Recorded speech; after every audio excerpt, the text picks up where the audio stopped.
그동안 이제 저희가 북한 심리에 대해서 여러 번 다뤘었습니다. 그래서 지난번에는 탈북자의 심리 이런 것도 얘기 좀 나눴었는데 요 태용호 심리를 얘기하기 전에 최근 발언을 먼저 좀 짚어보려고 해요.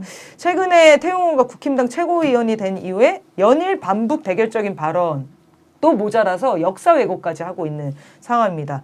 4.3 항쟁이 북한의 지령으로 일어났다라는 황당한 발언을 했는데요. 그 근거로 4.3 항쟁에 남로당이 개입했는데 그게 북한이 시킨 거다. 이거 말고는 사실 근거를 주장하는 건 없습니다. 이 발언, 이 4.3 항쟁 얘가 이렇게 생각하는 이유? 근거? 뭐라고 생각하시는지 궁금합니다. 일단 4.3 항쟁 얘기부터 먼저 한다면 네. 4.3 항쟁을 남로당이 이렇게 지휘했다? 맞는 얘기일 수 있어요. 근데 남로당이 어떤 당인가요? 이게 박정희도 가입했던 당이거든요. 아, 그러네요. 네, 가입했다가 이제 사람들 팔아먹고 배신한 당 아닙니까? 박정희 형도 있었고. 그렇죠. 박정희 형도 당연히 있어요. 박정희 형은 좋은 사람입니다. 네. 이 남로당은 그 당시에 이제 남쪽에서 만들어진 당이고 네. 북에는 이제 북로당이 있었죠. 네. 그래서 북로당과 남로당이 나중에 합쳐서 조선노동당이 되는 거잖아요. 그러니까 이 4.3 항쟁은 합당하기 전에 있었던 일이고 당연히 남로당이 어느 정도 개입돼 있겠죠, 당연히. 네. 남쪽에 살고 있는 분들이잖아요. 네. 근데 그게 그러면 북의 지령이다라고 볼 수는 없는 거죠. 근거가 될 수는 없죠. 네네. 그다음에 또 한 가지는 4.3 항쟁의 원인을 잘 봐야 되지 않습니까? 4.3 항쟁이 왜 발생했는가 도대체. 이 경찰의 과잉 진압, 과도한 어떤 탄압, 그리고 특히 이제 인명살상이 이제 심했지 않습니까? 제주도에서. 서북 청년단이 가장 활개쳤던 지역이 바로 제주도예요. 그래서 공포 분위기 조성하고 이러다 보니까 제주도 사람들이 거기에 항의하는 과정에서 너무 거칠게 탄압을 하고 죽이니까 할 수 없이 무장항쟁으로 나간 겁니다. 이런 전체적인 과정을 생략하고 지령받아서 했다? 그때도 얘기했지만 이거 지령 안 받아도 하게 돼 있는 거예요. 이런 그러니까 똑같아 그 민주노총. 우리를 죽이고 있는데 와서 막 이제 광주는 지령받아서 합니까? 공수부대에 와서 사람을 죽이는데 그게 이제 자위권 차원에서 무장을 하는 거 아닙니까? 그런 행동에 설사 나중에 이제 그거 확대될 때 남로당이 좀 개입을 했다 쳐도 혹은 북에서 한두 명 정도가 내려와서 그걸 도와줬다고 쳐도 그게 지령받았다라고 할 수 없는 거죠. 그거는. 당연히 일어나야 되는 거. 그렇죠. 아, 우리 또 제주도 출신이십니다. 제주도에 또 주소를 우리 4.3 둔 적이 항쟁 있었기 때문에 곧 후예이신데. 4.3인데 이런 태용호 연륜놈이 4.3 항쟁의 주체는 제주도 민중들이에요. 그렇죠. 제주도 민중들이 한 거를 모욕하는 행위죠. 지령받아서 했다는 얘기는.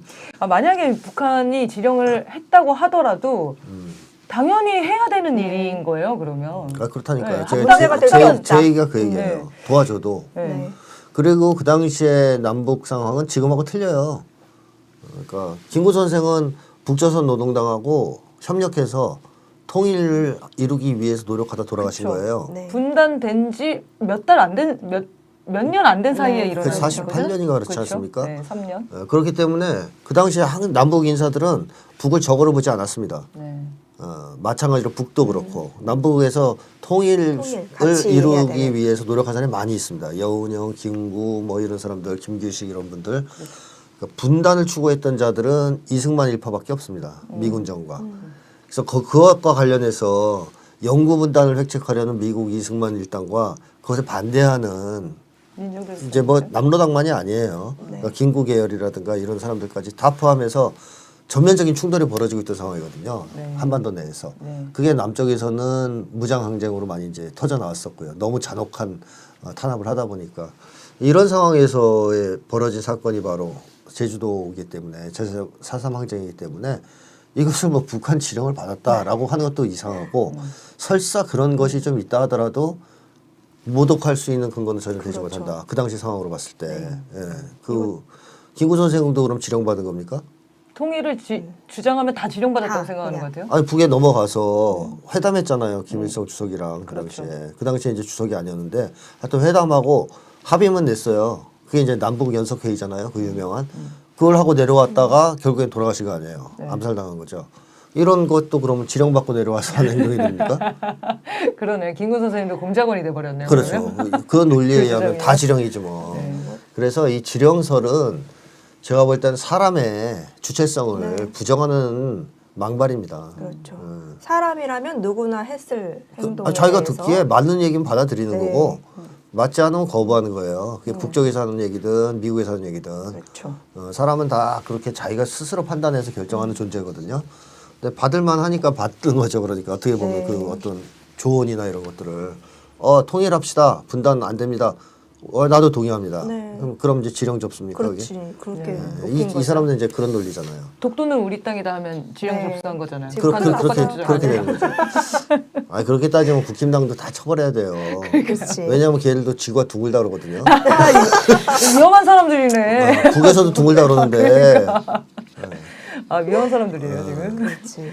네, 황당한 아, 얘기인 것 참, 같아요. 네. 말씀하신 대로 그러니까 이 사람들을 뭔가 대중적인 항제 이렇게 저항이 지시 없이 일어날 수 없다. 개돼지로 보니까 이렇게 확고하게 믿는 것 같아요. 개돼지는 지령 없이는 못 움직인다 이거잖아요. 그러니까 지금 촛불도 북한의 지령을 받지 않고 어떻게 사람들이 이렇게 저렇게 많은 했어. 사람들이 막 매주 모이냐. 네. 그건 저도 믿겨지지는 않아요, 그게. 매주 이렇게 많이 모이니까 신기하고 대단하고 막 이런데, 네, 그거는 북한에서 지령을 했기 때문에 그렇다. 이렇게 사고가 흘러가는 게, 진짜 대단한 사고인 지네가 것 그렇게 같아요. 사니까 지령 받고 사나 봐요. 그러네요. 그죠? 네. 맨날 윤석열 지령 받나 봐. 그러니까. 지령 안 받는 삶에 대해서 잘 이해를 못 하시는 것 같아요.